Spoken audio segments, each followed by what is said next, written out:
Well, I got an interesting email I wanted to share with you, and it has to do with the way in which candidates are referred to by me, but also by a lot of other people in the media, and who gets accorded the first name basis treatment. We certainly see this in the world of pop culture and entertainment.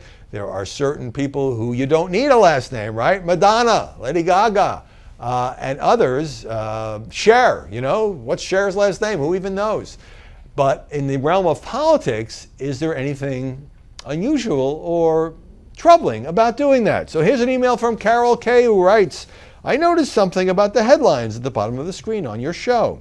They included things like Trump's comment, not Donald, about Carly's face, not Fiorina, Hillary's, not Clinton, apology on ABC, Carson's, not Ben, comments about Trump, not Donald, and Biden's, not Joe, conversation with Colbert, not Stephen.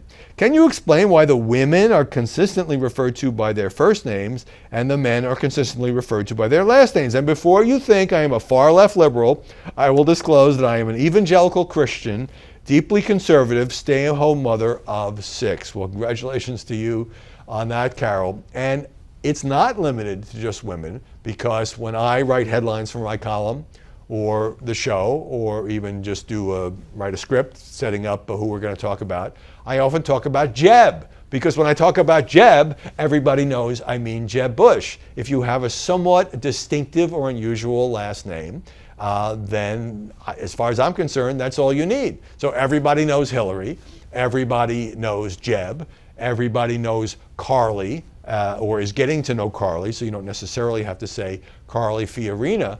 Now, Biden has a very common first name, Joe. If I just say Joe, it could be lots of Joes, so we tend to use Biden or Joe Biden. Same thing goes with Carson. He's getting to be a lot better well known, but if I just call him Ben, you're not going to be sure which Ben I'm talking about. So it's an unusual name, a distinctive name, but also the way the candidates position themselves. Jeb's logo is Jeb, exclamation point. I don't use the exclamation point, but it is Jeb. And a lot of, I used to agonize over this a little bit in the 2008 campaign. Is it fair to just talk about Hillary?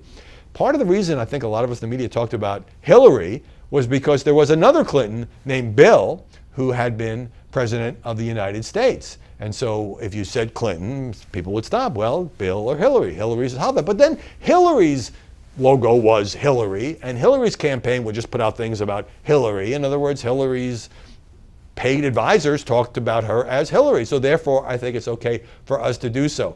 I like it when somebody has a distinctive first name, male or female, because it makes it easier to fit into a headline, because it makes it easier to speak informally about them. But when they've got Joe or Jane or Jim, not so much. So no gender imbalance there. It all depends on whether you know who I'm talking about when I say Hillary, Jeb, Carly. But thanks for the email.